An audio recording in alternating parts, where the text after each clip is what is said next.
And welcome to the Pleasant Street Podcast with your host, Taylor Nissi. Taylor, it's the first recording of the new year. Happy New Year. Good to see you again. Great to see you, Bill. Hope you had a great holiday season and Happy New Year. I did. Thank you so very much. I assume the new year is off to a fast and prosperous start. At least I hope so. Yes, it is. Yeah. Excellent. So what's on the table today? So today we've got an awesome guest. We've got Ali Nasser, Amazon's number one best-selling author of The Business Owner's Dilemma. He's a passionate entrepreneur and life enthusiast whose goal is to help business owners realize their life's work. For over 2 decades, Ali has been guiding business owners on how to integrate business, wealth, and life decisions to create the return on life experience they truly desire. And I'm personally really thrilled to have Ali here because he's a coach and a mentor to me personally. A lot of the things we're going to talk about are things that I've learned from him and implement into my own practice. So with that, Ali, thank you so much for being here today. Really appreciate it. Oh, my pleasure, Taylor. It's great to be with you and Happy New Year. Yeah, thank you very much. So the first time I was reading your book, you introduced the concept of the 3 dilemmas. And I forget what I was doing. I think I was out in the yard doing something around the house, and I just found myself, nodding along as I was listening to the book, nodding along in agreement. And frankly, I was blown away by sort of the simple elegance of the concept. You boiled so many of these questions that I've seen with clients, with prospects, you boiled them down into really these 3 dilemmas. So do you want to take a minute and sort of introduce that to our audience as a starting point for today's conversation? Sure. Yeah. So I've worked with entrepreneurs now for a little over 2 decades, and I've heard their stresses, their inner thoughts, their passions, desires, issues, you name it, kind of from all angles. And when I think about the mental real estate that an entrepreneur has, and when it comes to planning their life's work, kind of realizing everything that they've built, I've found that 80 to 90% of all of that mental real estate, all of that mental real estate surrounds 3 dilemmas.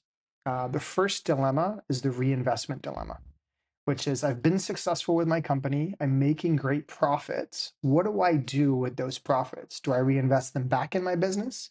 Do I start a new company? Do I invest them in private equity and public equity and crypto and cash and bonds? What's my best reinvestment strategy for my entire balance sheet?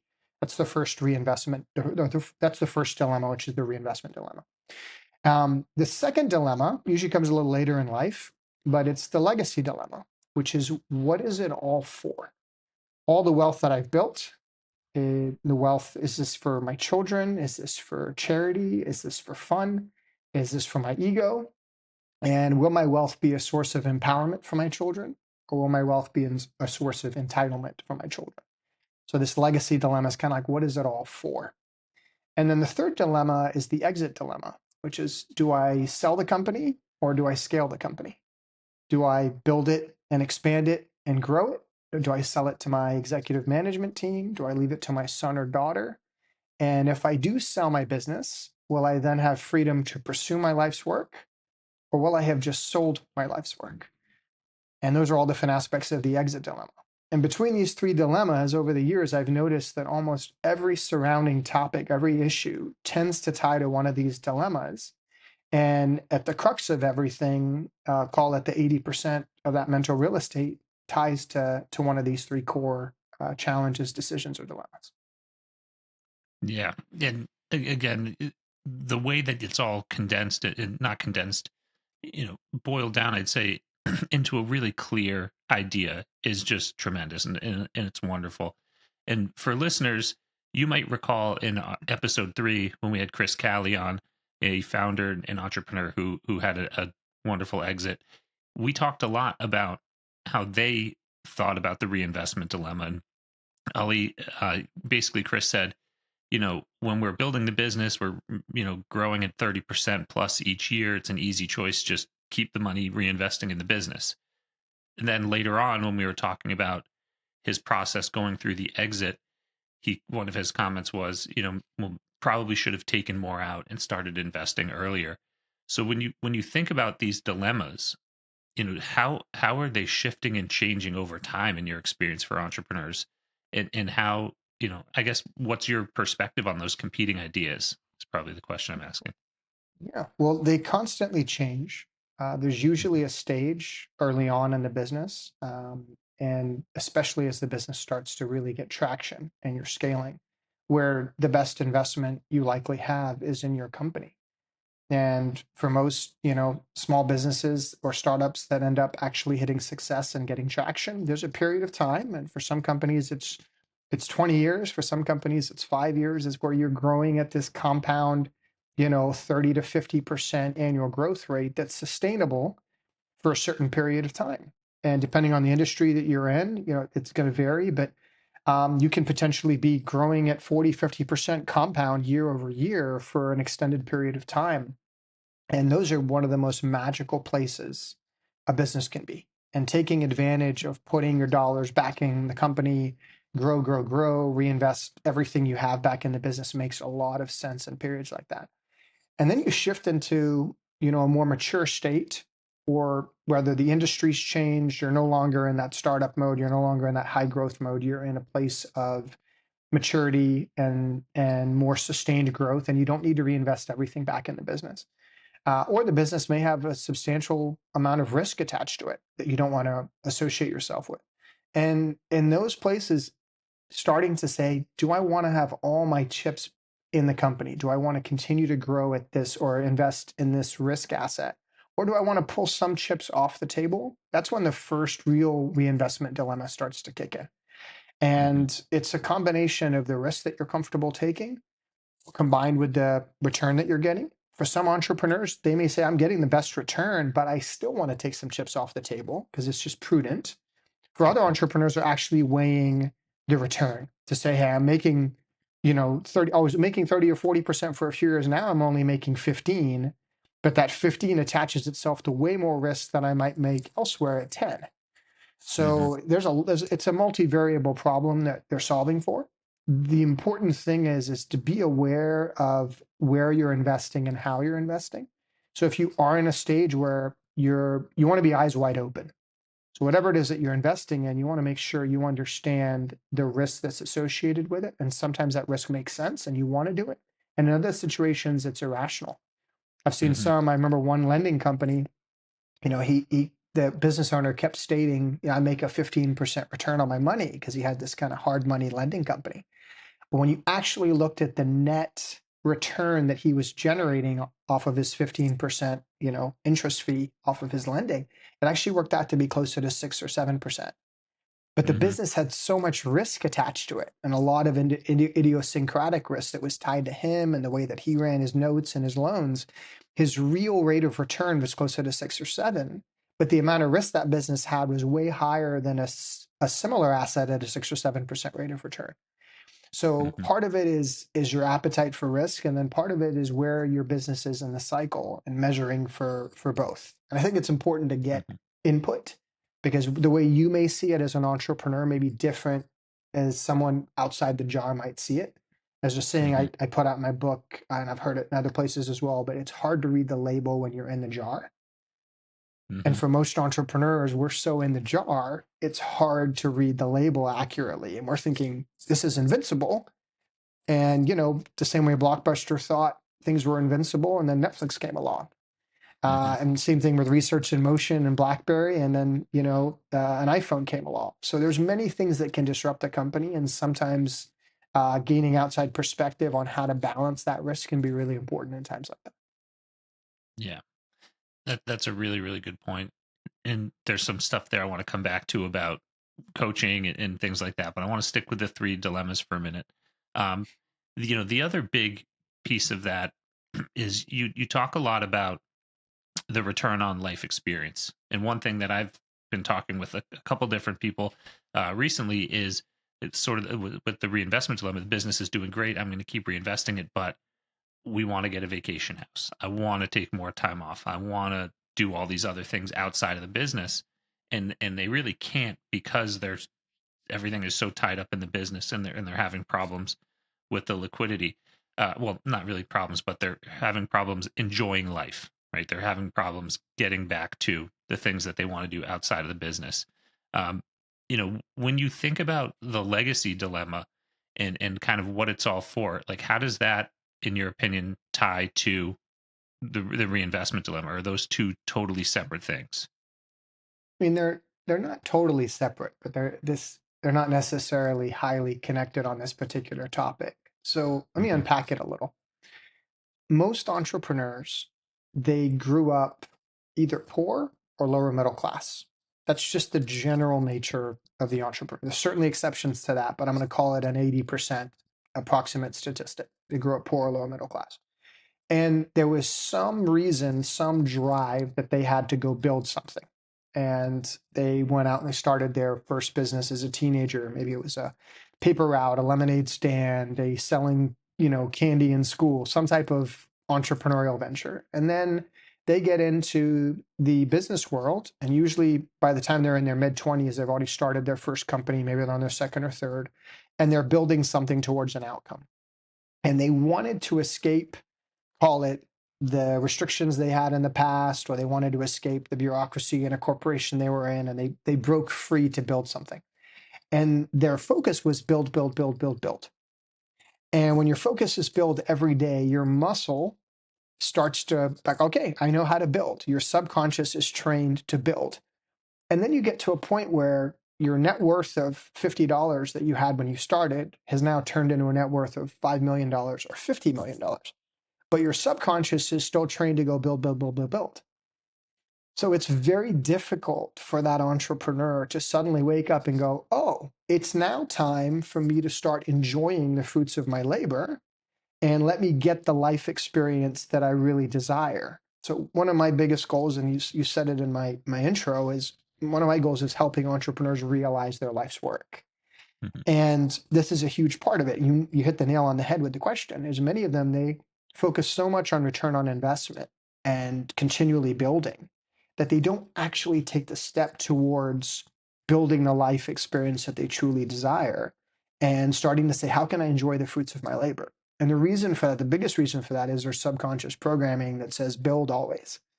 So Hmm. there's kind of a spot, and I think it's, as an entrepreneur, you have to realize that you have to ask yourself the question, what is it all for?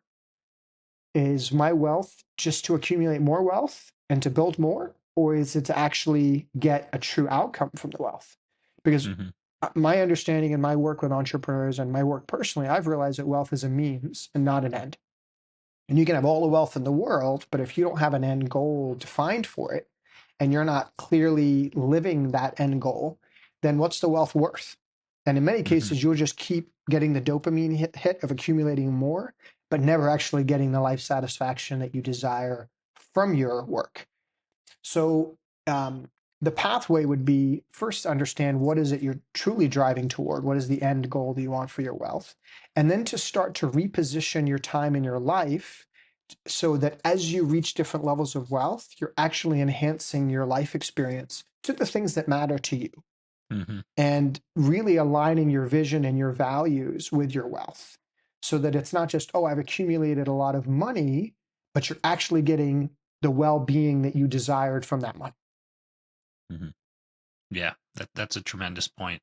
Um, Interestingly, the other day I was at an event with Sahil Bloom, who's the author of The Five Different Types of Wealth, and he talks about kind of the same concept quite a bit.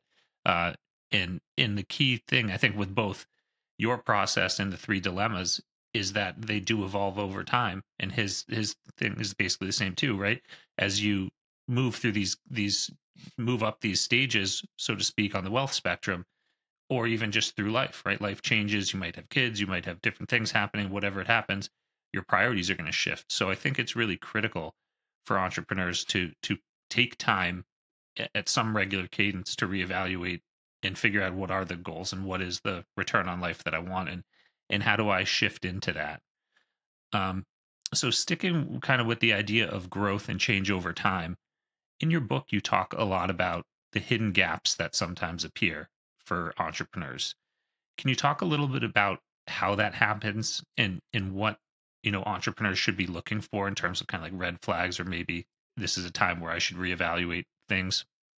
Yeah. So it's an interesting anomaly with the types of clients that you work with and the types of clients that I work with, and both you and I are entrepreneurs ourselves.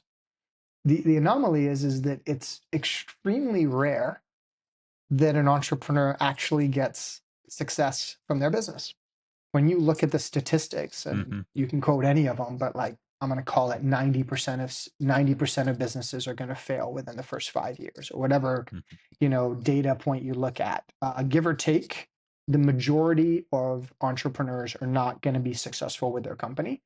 The vast majority of restaurants aren't going to succeed. The vast majority of startups are going to fail. Even private equity and VC investors look at their portfolio and they're like, man, if 1 in 5 or 1 in 10 hits it big, that makes up for all the losers.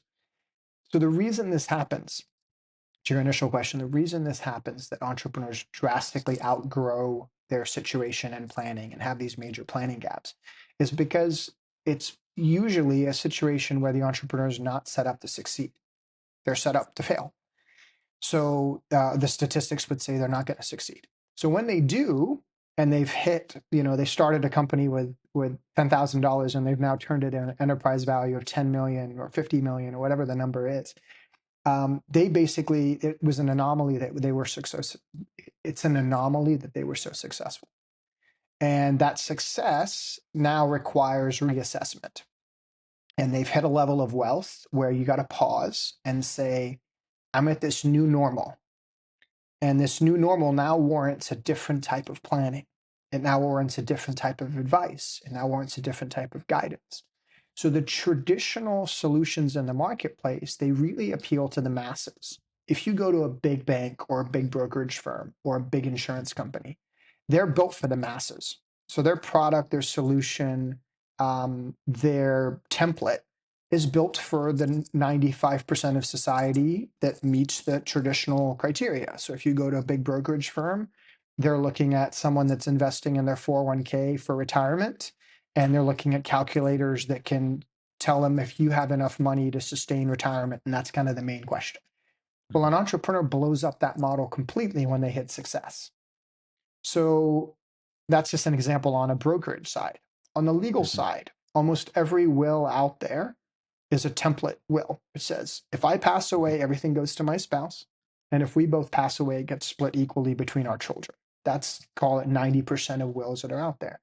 Well, that may be great for the masses, but when you have a complex business asset, when you have wealth that has exceeded norms, when you have wealth that's subject to taxation on an estate tax level, when you have complex assets, everything changes.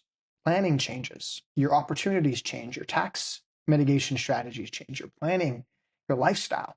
So as you hit this level of success that very few do as an entrepreneur, success requires reassessment. And that's your opportunity to say, I've broken the mold.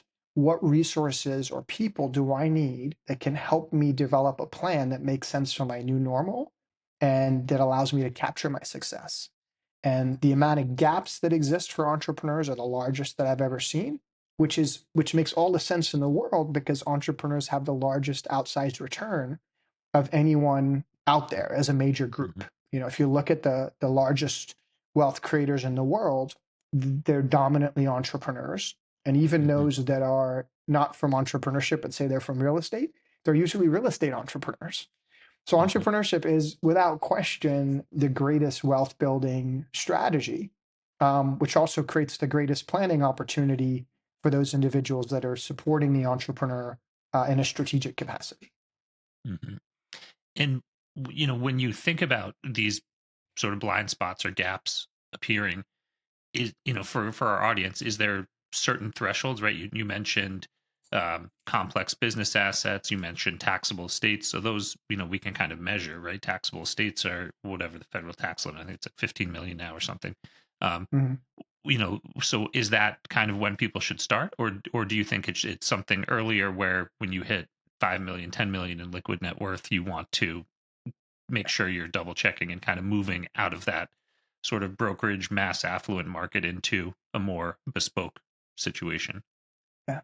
So years ago, Sam Walton, he knew where Walmart was going. He Hmm. knew the value that was going to be created. He knew the vision he had for his company. And what he started to do was he developed an estate plan, and he started to shift shares of Walmart to trusts for his children and grandchildren. And then when the value of Walmart blew up in a good way, all of those shares and their massive appreciation in value became free of federal estate tax because they had already been shifted into trusts for his children and Mm-hmm. grandchildren. And then even beyond that, the wealth of the Walton family has far exceeded the market cap of Walmart because they chose to diversify away from Walmart as Walmart really grew and then diversify into other assets. Mm-hmm. So the reason I share this story is because if you know where you're going, you can start to plan for it. And Mm-hmm. if you're worth 5 million today, but you know you're going to grow substantially, and just growing, just rule of 72, which is 72 divided by the rate of return tells you how many years your money has to double.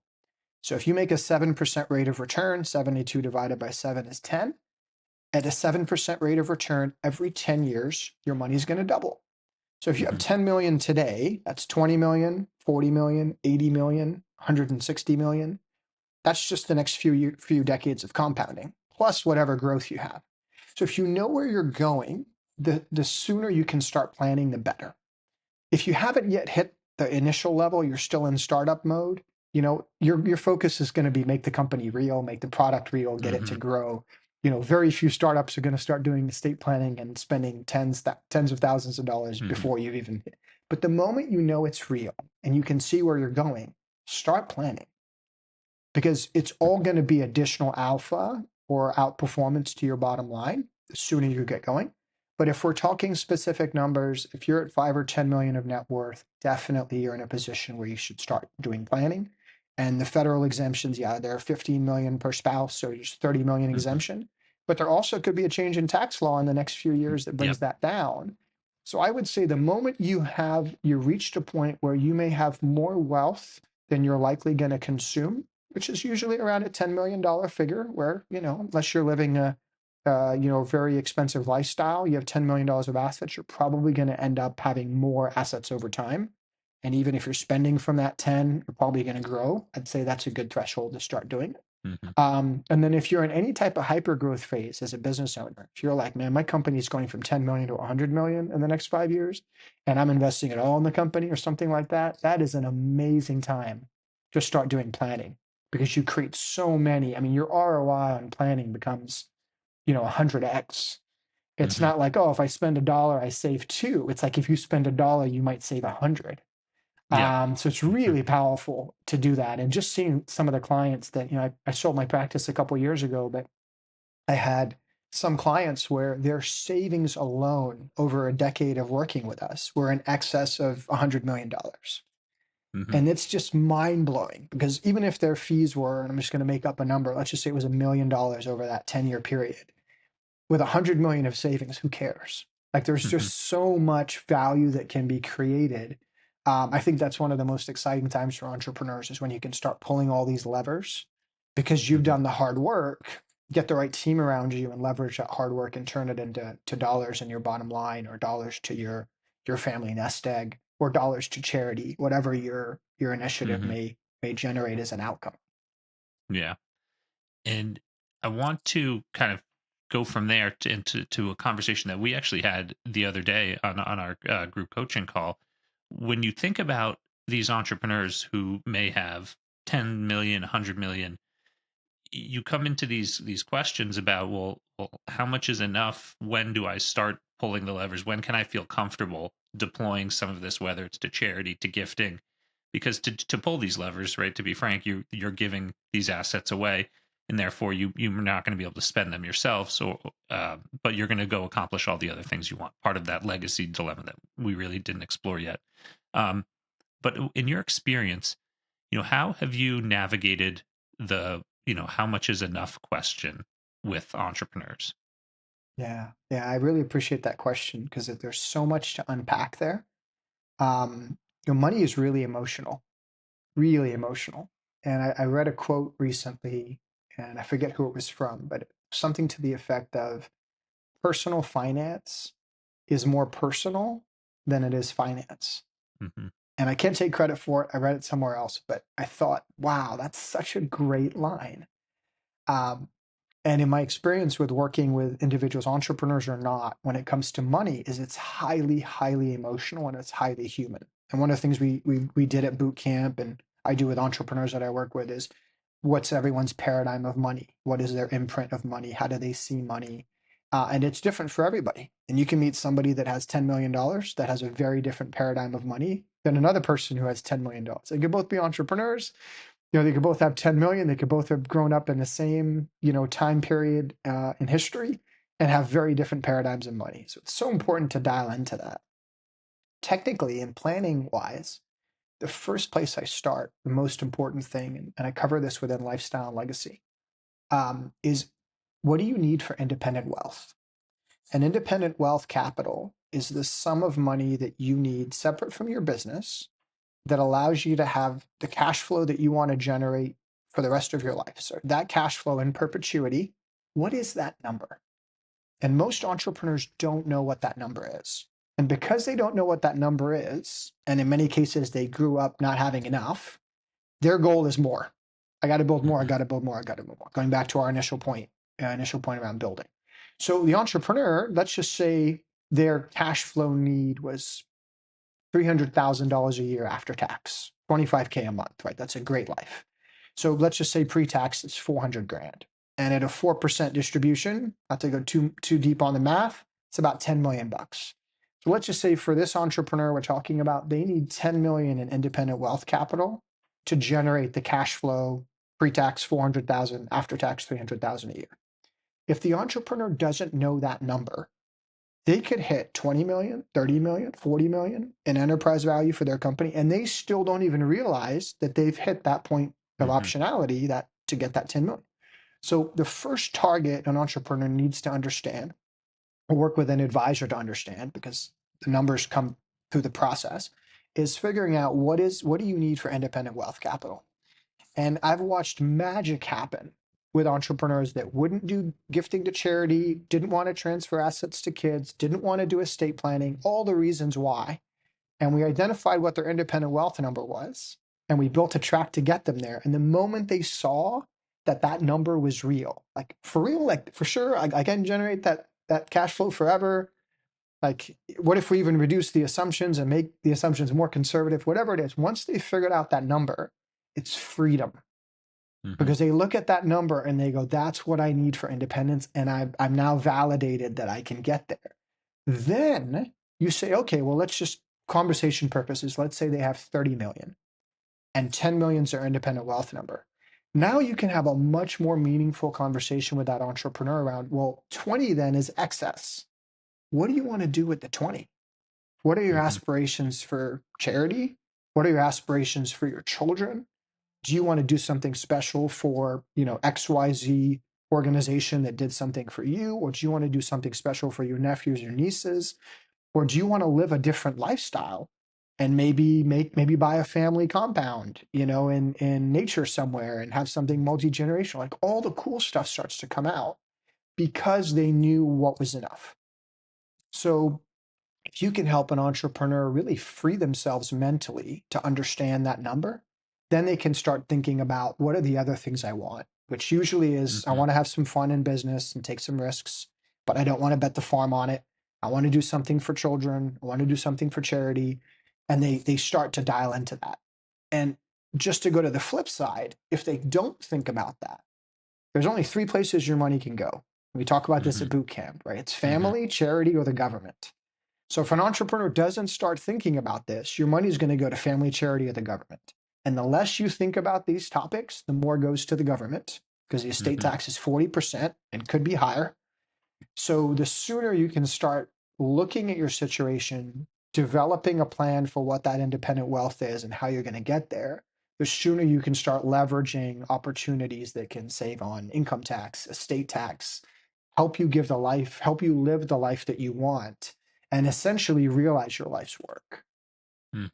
Yeah, and to go full circle too, that also might give the entrepreneur license that, hey, maybe I don't want to still be so involved day to day. Maybe I want to go do all these other things, and and really feel that freedom. We refer to it in our practice as freedom point, but yeah, it's a Yeah. tremendous epiphany, I would say, when we help entrepreneurs through that space.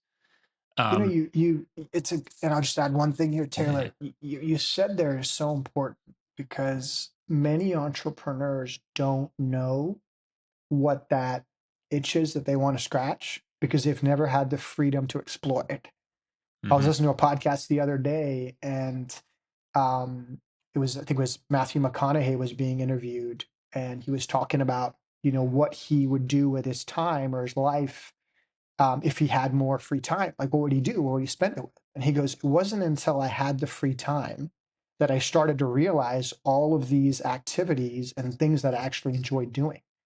And it wasn't until the space was created. Because if you ask an entrepreneur that works 70 hours a week for 2 decades or 3 decades, well, what do you do for fun? Well, I don't really do much for fun. Maybe they work out, or, maybe they play a Hmm. sport here or there, but they haven't actually had the free time to explore the other things that life has to offer.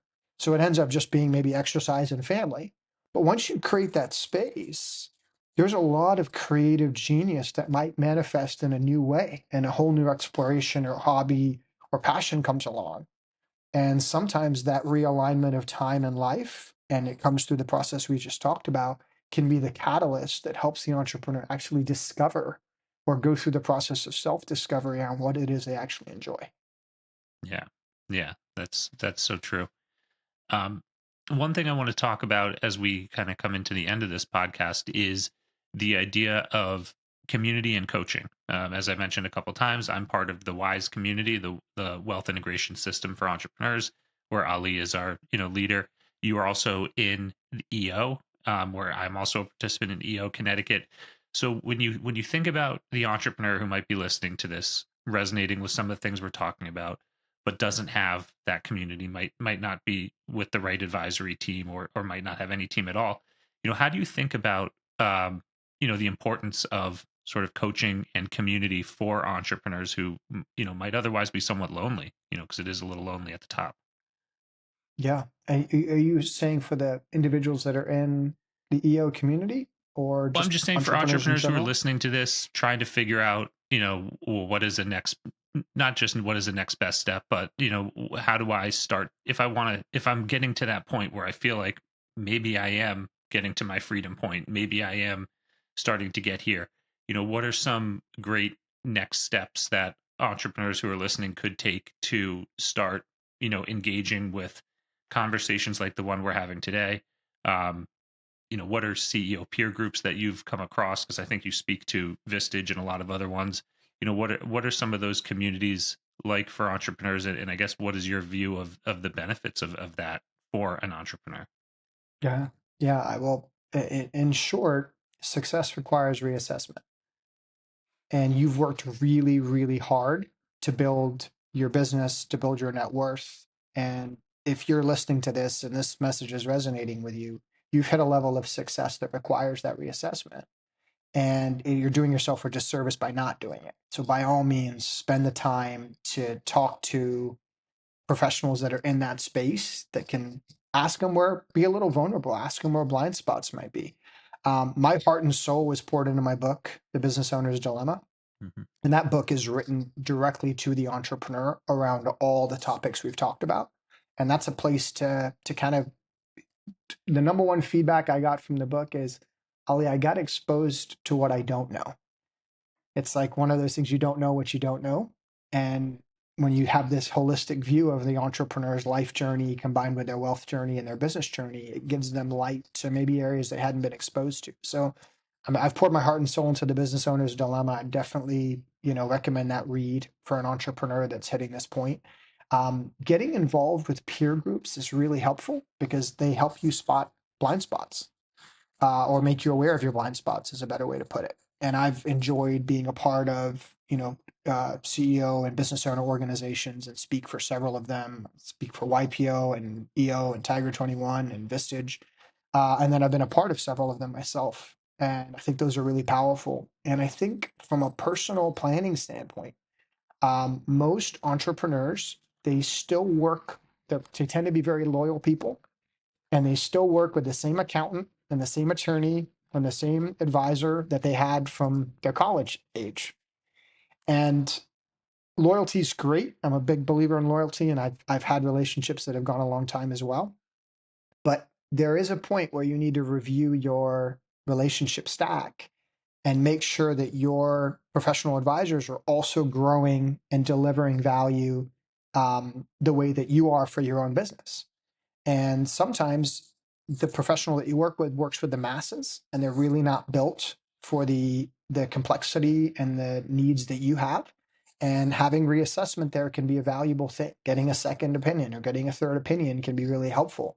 So don't be afraid to go out there and see what else might be available.